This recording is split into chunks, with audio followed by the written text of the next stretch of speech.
Hello and welcome, this is Rooflemonger, and so last night Mortal Kombat 11 was announced, and I'm not really the kind of guy to do reaction videos, but if I did, you guys would have seen me explode, because I'm super hyped for Mortal Kombat 11, to say the least. So with all that said, obviously a lot of hype, a lot of just, what's going on with MK11, right? So what I'm going to give you is some of my speculation and some of the just hard facts that we know so far. And before I do any speculation, I'm just going to give you the facts first before anything else, and then I'll speculate. So here are the facts as we currently know them. So the game will launch on April the 23rd, and on January the 17th, there will be a community reveal event that will be at 11 a.m. Pacific Standard Time. Expect a lot of stuff to get announced here. Probably like characters, gameplay systems, a lot of that kind of stuff. Expect to see old favorites, maybe new challengers. I'm sure on the NRS side, we'll see some familiar faces like Tyler Lansdowne pitching everything and just showing us what's up.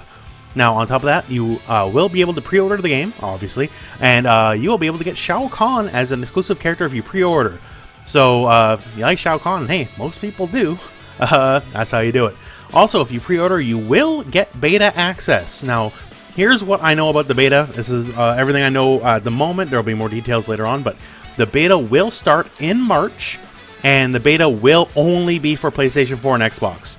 So I know you PC folk are groaning already, but that's just the way the cookie crumbles on that one. It's unfortunate, but that's just what it is. Now for the release candidates here, we do have, obviously, launch on PS4, launch on Xbox, launch on PC, and the game will also be coming out for the Switch, and that one's honestly a little bit unexpected. Switch, for better or for worse, doesn't necessarily get, ports of the bigger games.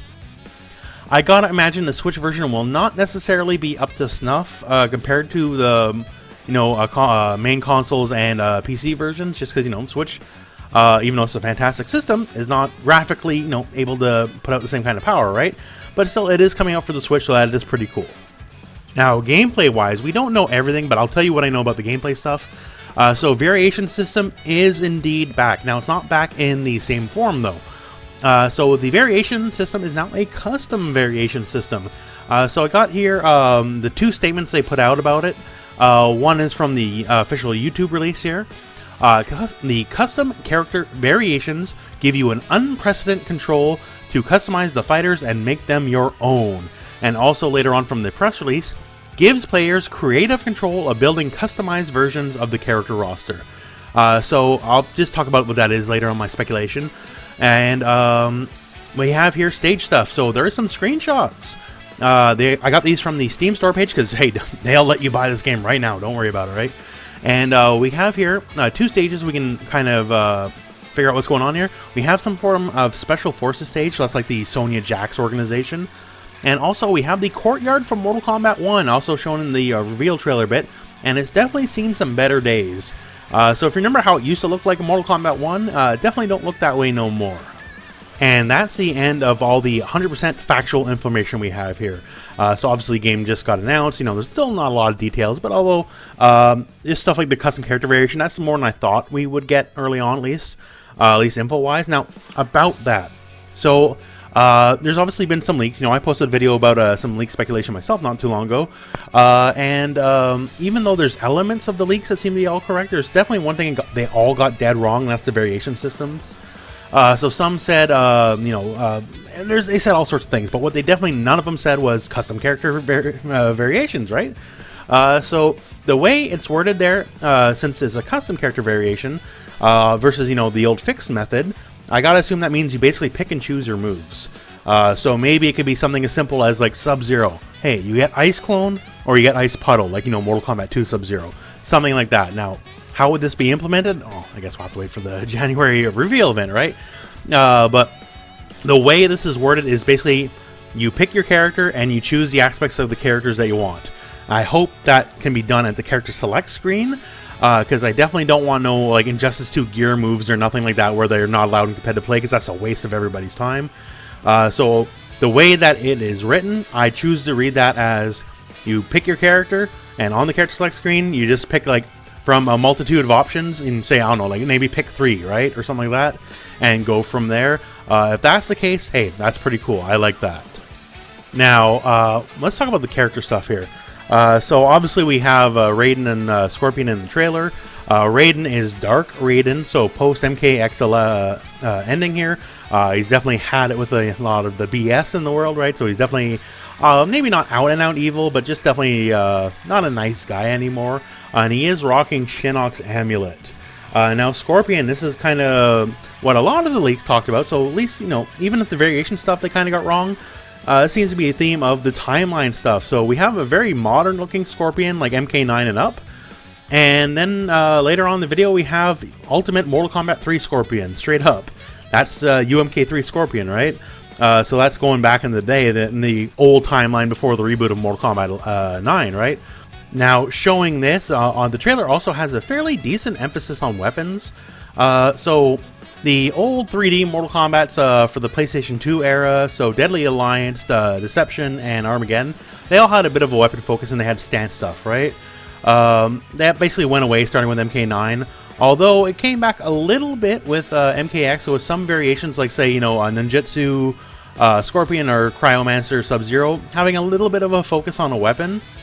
So perhaps that also comes in the custom variation thing where, hey, you pick a variation version that you might keep all your normal special moves, but then you fight with a weapon instead, right? There's just a little too much focus on the weapon stuff in the trailer to make me think that's like has anything to do with the gameplay, you know? Unless interactables are coming back in like a untold fashion, even more than it currently is, right? Now, the final thing speculation-wise is obviously at the end of the trailer, they show this lady. Now, going back with this whole old and new stuff here, we have like, you know, old modern Scorpion and classic Scorpion.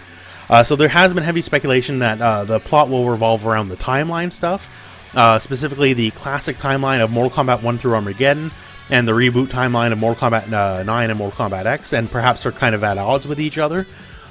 So yeah, she definitely has like an hourglass going on here. So here it's just basically, you know, the figurative and perhaps very literal sands of time, right? This is the lady heavily speculated, the one that appeared in Jade's Mortal Kombat 9 ending. Basically, she could you know, see how history plays out and all that kind of stuff. And, you know, she doesn't want it the way it turned out. And then Jade, perhaps showing off these powers that she gained, actually appears in Katana's ending in Mortal Kombat X, showing Katana, you know, how the Armageddon timeline played out. And then Katana sees herself as a revenant and is like, oh, I don't like this, right? So yeah, definitely going to be a big figure in the plot one way or another. Almost certainly has to do with the two duality of the timelines of the game. And that's just my speculation on the matter. So basically, be waiting, itching and needling until January to see what that reveal event's going to be about, because I'm super looking forward to this. Just some final thoughts here. One, I didn't like the music in the trailer. I don't think many people did. I know a couple people that are over the moon, but that's just not kind of the music that fits Mortal Kombat. Like, if you're going to put lyrical music over Mortal Kombat, I expect either metal or butt rock, you know? Rap is like Street Fighter, sure, rap fits Street Fighter perfectly, right? But Mortal Kombat, not as much, at least in my opinion. Also, besides that, Shao Kahn, I love the character. Everyone loves the character. You don't not like Shao Kahn. But as you can see, he's been redesigned a little bit, and I kind of don't dig the higher fantasy take he's going for. I'm going to assume the classic looks in the game. I'd be shocked otherwise, to be honest with you. But Shao Kahn is basically a guy who, like, he would not look out of place in, like, a Conan the Barbarian story, right? And to me, that was part of the appeal. So seeing him be, like, a little more high fantasy Dungeons and Dragons-y style look, I'm a bit give and take on it. Also, the arm, as you can see in the trailer here, he was never a human, because there are humans in Outworld, but I guess we're showing a little more of his otherworldly status, because his arm's definitely getting a little jacked there. So maybe that has plot relevance. We'll see. Goro didn't figure into the plot of MKX at all. Who knows? But we'll see, I guess. And the final thing. So I'm just going to put this out there. I put this in the comments in the rumor video, but I'm going to say this out right now. I will be the guy for Mortal Kombat 11 educational videos. Straight up. I'm basically the guy for Dragon Ball Fighters. I'm not the biggest Dragon Ball channel, sure, right? But what I am, at least in my opinion, I've been patting myself on the back, is the #1 channel if you want to learn the game and get better. And I will be that person for Mortal Kombat 11. I'm telling you that right now. Don't take this to mean Dragon Ball's going anywhere, because no, Dragon Ball's not going anywhere, right, guys? But if you like my Dragon Ball style content, if you like the fighting game content I make, I will be that guy for Mortal Kombat 11 as well, so I just want to put that out there. Anyways, that's it for this video. I'm rambling a little bit right now, so Everyone, thank you very much for watching. Hope this video found you well. Man, please go out and play some Mortal Kombat. Mortal Kombat's so friggin' good.